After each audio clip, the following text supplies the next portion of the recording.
ದರ್ಶನ್ ಮೇಲೆ ಕೇಳಿ ಬಂದಿರುವಂತಹ ಕೊಲೆ ಆರೋಪ ಪ್ರಕರಣಕ್ಕೆ ಸಂಬಂಧಪಟ್ಟಂತೆ ತನಿಖೆ ಆಯಿತು. ತನಿಖೆ ಬಳಿಕ ಚಾರ್ಜ್ ಶೀಟ್ ಕೂಡ ಸಲ್ಲಿಕೆ ಆಯಿತು. ಈಗ ಚಾರ್ಜ್ ಶೀಟ್ಗೆ ಸಂಬಂಧಪಟ್ಟಂತೆ ಸೂಕ್ಷ್ಮವಾಗಿರುವಂತಹ ಅಂಶಗಳು ಏನಿದಾವೆ, ಇದರಲ್ಲಿ ಇರುವಂತಹ ಗೌಪ್ಯ ಅಂಶಗಳೇನಿದಾವೆ, ಇದನ್ನ ಬಹಿರಂಗಪಡಿಸಬಾರದು ಅಂತ ಇದೀಗ ದರ್ಶನ್ ಅವರು ಹೈಕೋರ್ಟ್ ಮೆಟ್ಟಿಲೇರಿದ್ದಾರೆ. ಮಾಧ್ಯಮಗಳಿಗೆ ಇದಕ್ಕೆ ಸಂಬಂಧಪಟ್ಟಂತೆ ನಿರ್ಬಂಧ ಹಾಕಬೇಕು, ನಿರ್ಬಂಧ ಕೋರಿ ಹೈಕೋರ್ಟ್ಗೆ ಅರ್ಜಿ ಸಲ್ಲಿಕೆ ಮಾಡಿದ್ದಾರೆ. ಚಾರ್ಜ್ ಶೀಟ್ ಮಾಹಿತಿಗಳನ್ನ ಬಹಿರಂಗಪಡಿಸದಂತೆ ನಿರ್ಬಂಧ ಕೋರಿ ಅರ್ಜಿ ಸಲ್ಲಿಕೆ ಮಾಡಿದ್ದಾರೆ. ಚಾರ್ಜ್ ಶೀಟ್ನಲ್ಲಿ ಇರುವಂತಹ ಅಂಶಗಳೇನಿದಾವೆ ಆ ಅಂಶಗಳನ್ನ ಮಾಧ್ಯಮಗಳು ಬಹಿರಂಗಪಡಿಸದಂತೆ ಮನವಿ ಮಾಡಿಕೊಳ್ಳಲಾಗ್ತಾ ಇದೆ. ಹೈಕೋರ್ಟ್ಗೆ ರಿಟ್ ಅರ್ಜಿ ಸಲ್ಲಿಕೆ ಮಾಡಿದ್ದಾರೆ ಆರೋಪಿ ದರ್ಶನ್. ರೇಣುಕಾಸ್ವಾಮಿ ಕೊಲೆ ಕೇಸ್ನಲ್ಲಿ ಚಾರ್ಜ್ ಶೀಟ್ ಸಲ್ಲಿಕೆಯಾಗಿದೆ. ಈ ಹಿನ್ನೆಲೆಯಲ್ಲಿ ಒಂದೊಂದೇ ವಿಷಯಗಳು ಕೂಡ ಬೆಳಕಿಗೆ ಬರ್ತಾ ಇತ್ತು. ಮೆಸೇಜ್ ಮಾಡಿದ್ರ, ವಾಟ್ಸಪ್ ಮೆಸೇಜ್ ಮಾಡಿದ್ರು. ಏನಿತ್ತು ವಾಟ್ಸಪ್ ಮೆಸೇಜ್ನಲ್ಲಿ? ಇನ್ಸ್ಟಾಗ್ರಾಮ್ನಲ್ಲಿ ಫೇಕ್ ಅಕೌಂಟ್ ಕ್ರಿಯೇಟ್ ಮಾಡಿ ಮೆಸೇಜ್ ಮಾಡಿದ್ದೇನೋ, ರೇಣುಕಾಸ್ವಾಮಿ ಮೆಸೇಜ್ ಮಾಡಿದ್ದೇನೋ, ಯಾವ ಕಾರಣಕ್ಕಾಗಿ ಹತ್ಯೆ ಆಯಿತು, ಇದೆಲ್ಲದಕ್ಕೂ ಸಂಬಂಧಪಟ್ಟಂತೆ ಅನೇಕ ಅಂಶಗಳು ಈ ಒಂದು ಚಾರ್ಜ್ ಶೀಟ್ ಸಲ್ಲಿಕೆಯಾಗಿರೋದ್ರಲ್ಲಿ ಪ್ರಸ್ತಾಪ ಆಗಿದೆ. ಚಾರ್ಜ್ ಶೀಟ್ ಅನ್ನ ಕೂಲಂಕುಷವಾಗಿ ನೋಡ್ತಾ ಹೋದಂತೆ ದರ್ಶನ್ ಹಾಗೂ ಅವರ ಪಟಾಲಂ ಇವರೆಲ್ಲರ ಕ್ರೌರ್ಯ ಯಾವ ರೀತಿಯಾಗಿ ಇತ್ತು, ಎಷ್ಟರ ಮಟ್ಟಿಗೆ ಅಮಾನವೀಯವಾಗಿ ಅಮಾನುಷವಾಗಿ ವರ್ತನೆ ಮಾಡಿದ್ರು, ಹೇಗೆಲ್ಲ ಕೊಲೆಯಾಯಿತು ರೇಣುಕಾಸ್ವಾಮಿದು, ಇದೆಲ್ಲವೂ ಕೂಡ ಬಹಿರಂಗವಾಗ್ತಾ ಹೋಗ್ತಾ ಇತ್ತು. ಇದೆಲ್ಲದಕ್ಕೂ ಸಂಬಂಧಪಟ್ಟಂತೆ ತನಿಖೆ ಮಾಡಿದಂತಹ ಅಧಿಕಾರಿಗಳು ಎಲ್ಲವನ್ನೂ ಕೂಡ ದಾಖಲೆ ಸಮೇತವಾಗಿ ಏನಾಯಿತು,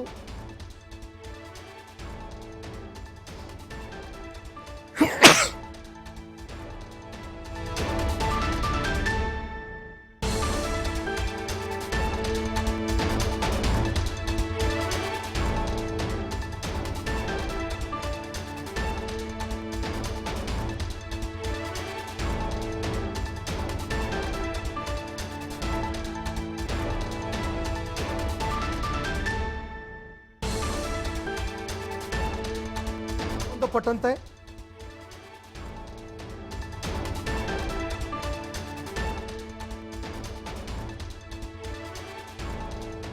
ಈಗ ಈ ರೇಣುಕಾಸ್ವಾಮಿ ಕೊಲೆ ಪ್ರಕರಣಕ್ಕೆ ಸಂಬಂಧಪಟ್ಟಂತೆ ಚಾರ್ಜ್ ಶೀಟ್ ಸಲ್ಲಿಕೆಯಾಯಿತು. ಚಾರ್ಜ್ ಶೀಟ್ನಲ್ಲಿ ಹಲವಾರು ಅಂಶಗಳು ಉಲ್ಲೇಖ ಆಗಿದೆ.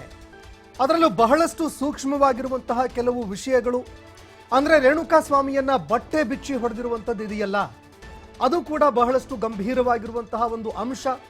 ಯಾಕಂದ್ರೆ ಯಾವುದೋ ಒಂದು ರಾಜ್ಯದಲ್ಲಿ ಕೇಳ್ತಾ ಇದ್ವಿ ನಾವು, ಬಿಹಾರದಲ್ಲಿ ಆ ರೀತಿ ಬಟ್ಟೆ ಬಿಚ್ಚಿ ಹೊಡೆದ್ರಂತೆ, ಬಹಳಷ್ಟು ಅಮಾನವೀಯವಾಗಿ ಅಮಾನುಷವಾಗಿ ಟಾರ್ಚರ್ ಮಾಡಿ ಹತ್ಯೆ ಮಾಡಿದ್ರಂತೆ, ಹಾಗೆ ಹೀಗೆ ಅಂತ ಎಲ್ಲ ಒಂದು ಕಡೆ ಪ್ರಕರಣಗಳನ್ನ ಕೇಳಲಿಕ್ಕೆ ಸಿಗ್ತಾ ಇತ್ತು. ಆದರೆ ರೇಣುಕಾಸ್ವಾಮಿ ವಿಷಯದಲ್ಲಿ ದರ್ಶನ್ ಹಾಗೂ ಅವರ ಪಟಾಲಂ ಇಷ್ಟೊಂದು ಕ್ರೂರವಾಗಿ ನಡೆದುಕೊಂಡಿರುವಂಥದ್ದು ಇದೆಯಲ್ಲ, ಇದೆಲ್ಲವೂ ಕೂಡ ಚಾರ್ಜ್ ಶೀಟ್ನಲ್ಲಿ ಉಲ್ಲೇಖ ಆಗಿತ್ತು. ಚಾರ್ಜ್ ಶೀಟ್ ಸಲ್ಲಿಕೆ ಆಗ್ತಾ ಇದ್ದಂತೆ ಎಲ್ಲವೂ ಕೂಡ ಒಂದಾದ ನಂತರ ಒಂದರಂತೆ ಅನಾವರಣ ಆಗ್ತಾ ಇತ್ತು. ಚಾರ್ಜ್ ಶೀಟ್ನಲ್ಲಿ ಹಲವಾರು ವಿಷಯಗಳನ್ನು ಉಲ್ಲೇಖ ಮಾಡಲಾಗಿತ್ತು. ಅನೇಕ ಒಂದು ಸಾಕ್ಷ್ಯಾಧಾರಗಳನ್ನು ಕೂಡ ಬಹಿರಂಗಪಡಿಸಲಾಗಿತ್ತು. ಕೆಲವರು ಪ್ರತ್ಯಕ್ಷ ಸಾಕ್ಷ್ಯವನ್ನು ಕೂಡ ಹೇಳಿದ್ದಾರೆ.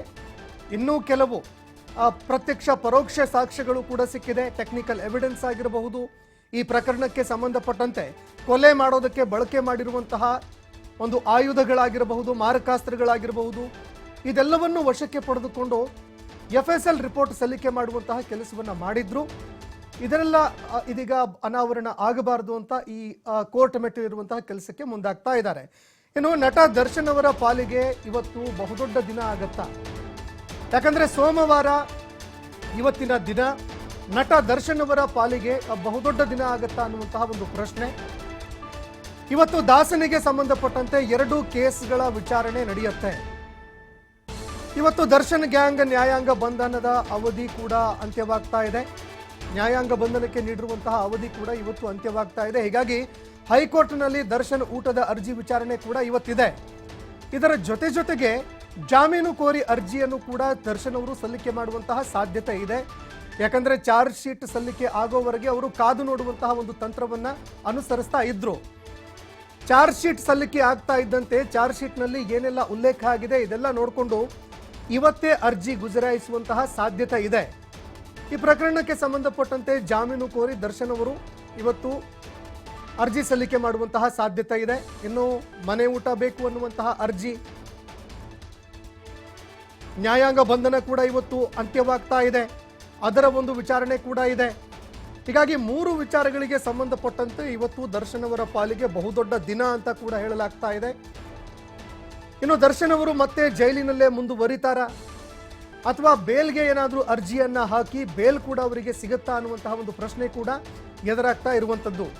ಇನ್ನು ಮನೆ ಊಟ ಬೇಕು ಅನ್ನುವಂತಹ ಒಂದು ವಿಷಯ ಏನಿತ್ತು ಅದಕ್ಕೆ ಸಂಬಂಧಪಟ್ಟಂತೆ ಕೋರ್ಟ್ನ ನಿರ್ಧಾರ ಏನಾಗತ್ತೆ, ಇನ್ನು ನ್ಯಾಯಾಂಗ ಬಂಧನೆ ಇವತ್ತೇ ಅಂತ್ಯ ಆಗತ್ತಾ ಅಥವಾ ಮತ್ತೆ ವಿಸ್ತರಣೆ ಆಗತ್ತಾ ಅನ್ನುವಂತಹ ಒಂದು ಪ್ರಶ್ನೆ ಕೂಡ ಇವತ್ತು ಎದುರಾಗ್ತಾ ಇರುವಂಥದ್ದು.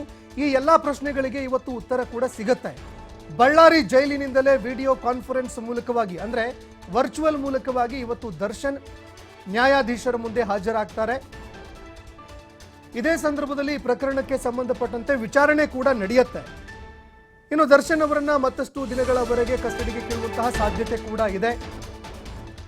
ಕೊಲೆ ಆರೋಪಿ ದರ್ಶನ್ಗೆ ಸಿಗೋದೇ ಇಲ್ವಾ ಮನೆಯೂಟ ಅನ್ನುವಂತಹ ಪ್ರಶ್ನೆ ಎದುರಾಗ್ತಾ ಇದೆ. ಯಾಕಂದ್ರೆ ಮನೆ ಊಟ ಕೋರಿ ಹೈಕೋರ್ಟ್ಗೆ ಅರ್ಜಿ ಸಲ್ಲಿಕೆ ಮಾಡಿದ್ದಾರೆ ದರ್ಶನ್. ಇವತ್ತು ದರ್ಶನ್ ಅರ್ಜಿ ವಿಚಾರಣೆ ಮಾಡಲಿದೆ ಹೈಕೋರ್ಟ್. ಹೈಕೋರ್ಟ್ ಈ ಒಂದು ಅರ್ಜಿಯನ್ನ ಕೈಗೆತ್ತಿಕೊಂಡು ವಿಚಾರಣೆ ಕೂಡ ಮಾಡುತ್ತೆ. ಈಗಾಗಲೇ ದರ್ಶನ್ ಮನೆ ಊಟ ಮನವಿಗೆ ಅಧಿಕಾರಿಗಳು ಕೊಕ್ಕೆ ಕೂಡ ಹಾಕಿದ್ದಾರೆ. ಇಲ್ಲ, ಮನೆ ಊಟ ಕೊಡುವಂತಹ ಅವಶ್ಯಕತೆ ಇಲ್ಲ, ಜೈಲಿನಲ್ಲೇ ಪೂರಕವಾಗಿರುವಂತಹ ಊಟ ಸಿಗ್ತಾ ಇದೆ, ಏನು ಆರೋಗ್ಯ ಸಮಸ್ಯೆನಾ? ಇಲ್ಲ, ಯಾವುದೇ ಆರೋಗ್ಯ ಸಮಸ್ಯೆ ಇಲ್ಲ. ವೇಟ್ ಲೂಸಾ? ಅದು ಕೂಡ ಇಲ್ಲ. ಎಲ್ಲ ರೀತಿಯಲ್ಲೂ ಕೂಡ ದರ್ಶನ್ ಅವರು ಫಿಟ್ ಆಗಿದ್ದಾರೆ. ಮನೆ ಊಟ ಕೊಡುವಂತಹ ಅವಶ್ಯಕತೆ ಇಲ್ಲ ಅಂತ ಪರಪ್ಪನ ಅಗ್ರಹಾರ ಜೈಲಾಧಿಕಾರಿಗಳು ಹೇಳಿದ್ರು. ಇನ್ನು ಪರಪ್ಪನ ಅಗ್ರಹಾರ ಜೈಲಾಧಿಕಾರಿಗಳು ಕೂಡ ಕೋರ್ಟ್ಗೆ ಒಂದು ವರದಿ ಕೂಡ ಸಲ್ಲಿಕೆ ಮಾಡಿದ್ರು. ಮನೆ ಊಟದ ಅವಶ್ಯಕತೆ ಇರುವಂತಹ ಸಂದರ್ಭ ಇದಲ್ಲ, ಅವರು ಚೆನ್ನಾಗಿದ್ದಾರೆ, ಆರೋಗ್ಯವಾಗಿದ್ದಾರೆ, ಯಾವುದೇ ಊಟದ ಸಮಸ್ಯೆಗಳು ಅವರಿಗಿಲ್ಲ. ಈ ರೀತಿಯಾಗಿ ಒಂದು ವರದಿಯನ್ನ ಕೂಡ ಸಲ್ಲಿಕೆ ಮಾಡಲಾಗಿತ್ತು. ಇವತ್ತು ಊಟಕ್ಕೆ ಸಂಬಂಧಪಟ್ಟಂತೆ ಅರ್ಜಿ ವಿಚಾರಣೆ ಕೂಡ ಹೈಕೋರ್ಟ್ ಮಾಡುತ್ತೆ. ಹೀಗಾಗಿ ದರ್ಶನ್ ಅವರ ಊಟದ ಭವಿಷ್ಯ ಏನಿದೆ ಅಂದ್ರೆ ಮನೆ ಊಟ ಕೊಡುವ ಇವತ್ತೇ ನಿರ್ಧಾರ ಆಗತ್ತೆ ಅನ್ನುವಂತಹ ಮಾತುಗಳು ಕೂಡ ಕೇಳಿ ಬರ್ತಾ ಇದೆ. ಇನ್ನು ದರ್ಶನ್ ಅವರು ಪರಪ್ಪನ ಅಗ್ರಹಾರದಲ್ಲಿ ಕೋರ್ಟ್ ಕಣ್ಣಿಗೆ ಮಣ್ಣೆರಚಿದ್ದು ಅದು ಕೂಡ ಇವತ್ತು ನ್ಯಾಯಾಲಯದ ಗಮನಕ್ಕೆ ಬರುವಂತಹ ಸಾಧ್ಯತೆ ಇದೆ. ಅವರು ಆರೋಗ್ಯವಾಗಿದ್ದಾರೆ, ಯಾವುದೇ ಸಮಸ್ಯೆ ಇಲ್ಲ ಅಂತ ಮನೆ ಊಟದ ಒಂದು ಅರ್ಜಿಯನ್ನ ತಿರಸ್ಕೃತ ಮಾಡುವಂತಹ ಸಾಧ್ಯತೆ ಇದೆ. ಹೀಗಾಗಿ ದರ್ಶನ್ ಅವರ ಮನೆ ಊಟದ ಭವಿಷ್ಯ ಏನಾಗತ್ತೆ ಅನ್ನುವಂಥದ್ದನ್ನ ಕಾದು ನೋಡಬೇಕಾಗತ್ತೆ.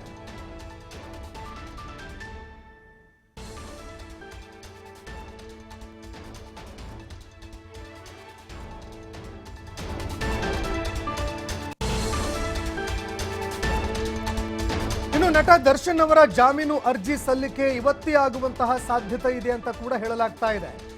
ಇನ್ನು ದರ್ಶನ್ ಅವರು ಜಾಮೀನಿಗಾಗಿ ಅರ್ಜಿ ಯಾಕೆ ಸಲ್ಲಿಕೆ ಮಾಡ್ತಾ ಇಲ್ಲ ಅನ್ನುವಂತಹ ಒಂದು ಪ್ರಶ್ನೆ ಕೂಡ ಎದುರಾಗ್ತಾ ಇತ್ತು. ಇದಕ್ಕೆ ಸ್ಪಷ್ಟವಾಗಿರುವಂತಹ ಉತ್ತರ ಚಾರ್ಜ್ ಶೀಟ್ ಸಲ್ಲಿಕೆ ಆಗುವಂಥದ್ದು. ಚಾರ್ಜ್ ಶೀಟ್ ಸಲ್ಲಿಕೆ ಆಗಲಿ, ಚಾರ್ಜ್ ಶೀಟ್ ಸಲ್ಲಿಕೆ ಆದ ನಂತರ ಅದರಲ್ಲಿ ಏನೆಲ್ಲ ಉಲ್ಲೇಖ ಆಗತ್ತೆ, ದರ್ಶನ್ ಅವರ ವಿರುದ್ಧ ಏನೆಲ್ಲ ಆರೋಪಗಳು ಬರುತ್ತೆ, ಎಷ್ಟು ಗಂಭೀರವಾದಂತಹ ಆರೋಪಗಳು ಬರುತ್ತೆ, ಇದನ್ನೆಲ್ಲ ನೋಡಿಕೊಂಡು ಚಾರ್ಜ್ ಶೀಟ್ ಸಲ್ಲಿಕೆಯಾದ ಬಳಿಕ ನಾವು ಜಾಮೀನಿಗಾಗಿ ಅರ್ಜಿ ಸಲ್ಲಿಕೆ ಮಾಡಬೇಕು ಅಂತ ಅವರ ಪರ ವಕೀಲರು ಒಂದು ನಿರ್ಧಾರವನ್ನ ಮಾಡಿದ್ರು. ಇದೇ ಕಾರಣಕ್ಕಾಗಿ ಪವಿತ್ರ ಗೌಡ ಅರ್ಜಿ ಸಲ್ಲಿಕೆ ಮಾಡಿದ್ರು ಕೂಡ. ಪವಿತ್ರ ಗೌಡ ಜೊತೆಗೆ ಇತರ 5 ಜನ ಆರೋಪಿಗಳು ಜಾಮೀನಿಗಾಗಿ ಅರ್ಜಿ ಸಲ್ಲಿಕೆ ಮಾಡಿದ್ರು ಕೂಡ. ದರ್ಶನ್ ಮಾತ್ರ ಜಾಮೀನಿಗಾಗಿ ಅರ್ಜಿ ಸಲ್ಲಿಕೆ ಮಾಡಿರಲೇ ಇಲ್ಲ.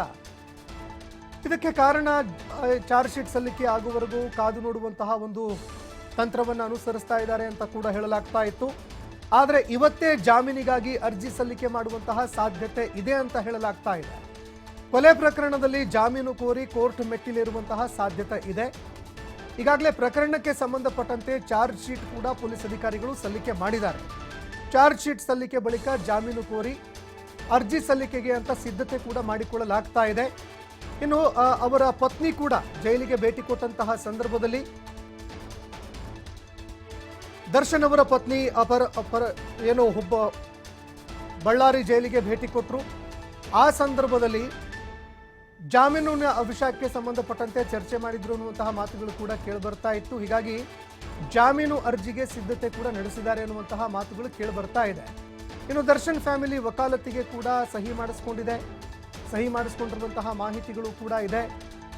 ಇನ್ನು ಪ್ರಕರಣಕ್ಕೆ ಸಂಬಂಧಪಟ್ಟಂತೆ ಅವರ ಬಳಿಯಲ್ಲಿ ಸಾಕಷ್ಟು ಮಾಹಿತಿಗಳನ್ನು ಕೂಡ ಪಡೆದುಕೊಂಡಿದ್ದಾರೆ.